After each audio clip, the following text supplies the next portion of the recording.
From a virtually unknown fighter to a global sensation, the Dassault-Breguet Super Étendard's rise to fame was meteoric. It all unfolded on May 4, 1982, during the climactic moments of the Falklands War. The Argentine forces faced one of the world's military superpowers, Great Britain, and its fleet of modern warships. Yet, the Argentinians had an ace up their sleeves, the Super Étendard. Powered by the ferocious SNECMA Atar 8K50 turbojet engine, the Super Étendard could reach blistering speeds of 733 miles per hour, dominating the skies with unmatched agility and endurance.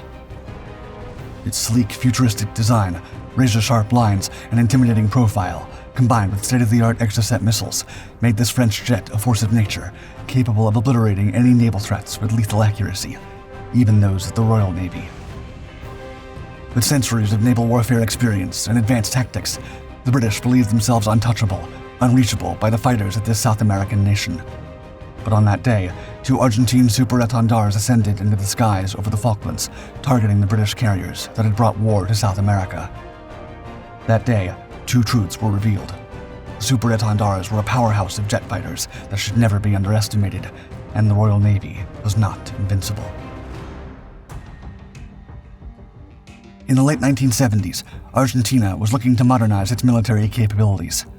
However, the country faced an arms embargo from the United States due to its involvement in the Dirty War, a period of state terrorism in Argentina from roughly 1974 to 1983, when dictator General Jorge Rafael Videla sought to eliminate political dissidents, leftist activities, and anyone perceived as subversive. Videla had been initially supported by the U.S. for his anti-communist views, but once he seized power in the 1976 coup, he began a reign of terror that the U.S. could no longer justify.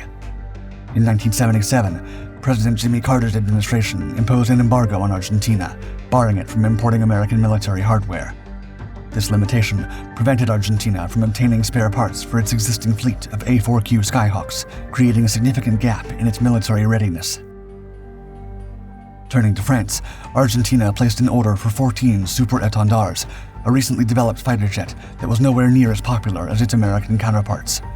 The French Navy had recently faced the challenge of replacing its aging fleet of Étendard 4 aircraft, and thus they began the development of a new, modern carrier-based strike fighter. This need culminated in the creation of the Dassault-Breguet Super Étendard. Responding to the French Navy's requirement and seeking to build a reliable and versatile aircraft, Dassault began developing the Super Étendard, which first flew on October 28, 1974. The aircraft was officially introduced to the French Navy in June 1978, marking the beginning of a new era in naval aviation. This aircraft was designed to perform various missions, including anti-ship operations, ground attacks, and nuclear strike roles. It was powered by a SNECMA Atar 8K50 turbojet engine, which produced 11,025 pounds of thrust, allowing the Super Étendard to reach speeds up to 749 miles per hour. The aircraft's design featured a swept wing with folding capability, reinforced landing gear, and an arrestor hook, making it suitable for carrier operations. One of the most notable advancements of the Super Étendard was its Thompson CSF Agave radar, which enabled the deployment of the AM-39 Exocet anti-ship missile. Its radar system significantly enhanced the aircraft's combat capabilities, allowing it to effectively engage naval targets.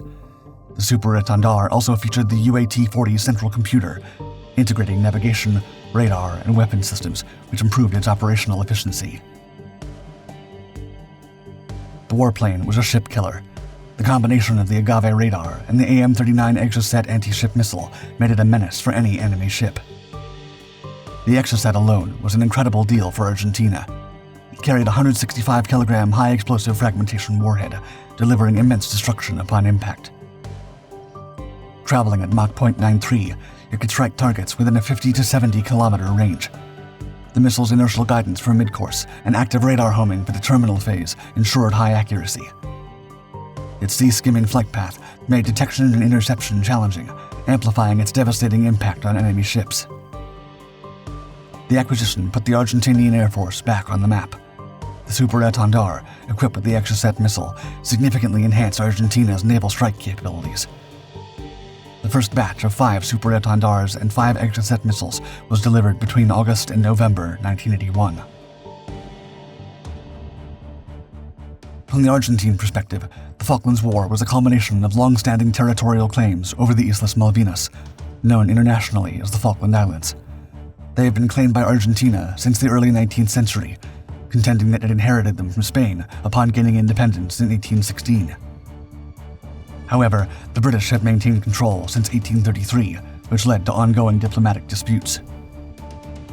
By the early 1980s, Argentina was under a military dictatorship, facing significant internal turmoil, including economic difficulties and widespread civil unrest. The ruling junta, led by General Leopoldo Galtieri, believed that reclaiming the Malvinas would unify the country and bolster national pride, distracting the populace from domestic issues. On April 2, 1982, Argentine forces invaded and occupied the islands, expecting a relatively muted response from Britain due to its perceived declining influence. However, the British reaction was swift and decisive. Prime Minister Margaret Thatcher, facing her own political pressures, ordered the dispatch of a naval task force to reclaim the islands. The British public and Parliament largely supported the military action, viewing it as a defense of self-determination for the islanders, who predominantly identified as British. The invasion prompted varied reactions across Latin America. While some countries, such as Chile, remained neutral or even tacitly supported Britain due to their own geopolitical tensions with Argentina, others expressed solidarity with Argentina based on shared regional identity and anti-colonial sentiments. However, no direct military assistance was provided. The British were confident in their military, and righteously so. Their operation was a combination of strategic planning, advanced equipment, and robust political and public support.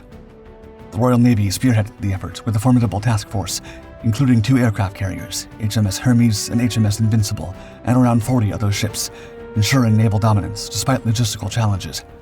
Deploying approximately 28,000 personnel, the British relied heavily on their Sea Harrier jets, armed with 89L Sidewinder missiles, providing crucial air superiority against Argentine forces. Extensive intelligence gathering and careful planning underscored the operations, exemplified by successful maneuvers such as the landing at San Carlos Water. However, the British did perceive the Argentine Super Étendard jets, equipped with the Exocet anti-ship missile, as a significant and credible threat during the Falklands War.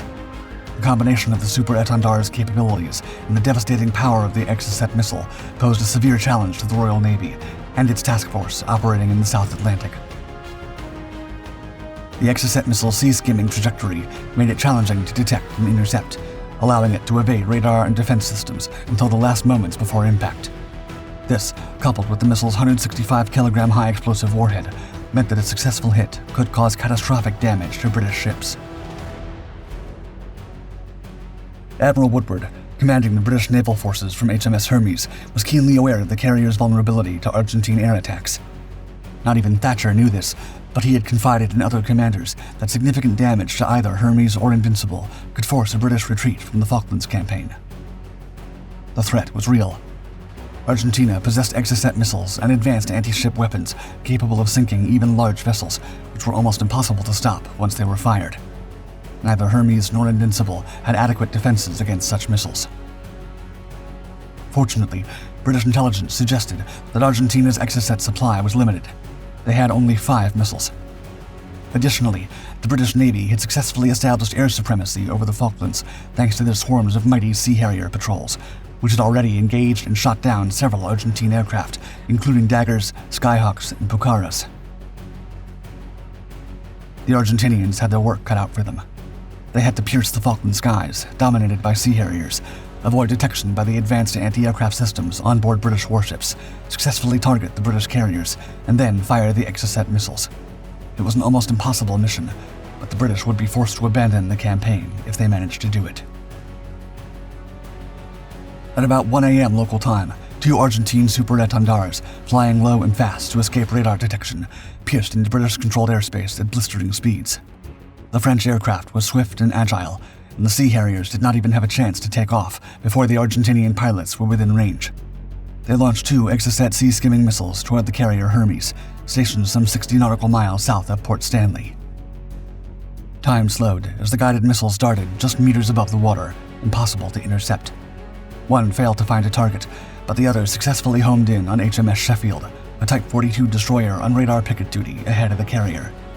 The Sheffield's onboard radar only picked up the Exocets 10 seconds before the missile slammed into its stern. It was too late to react.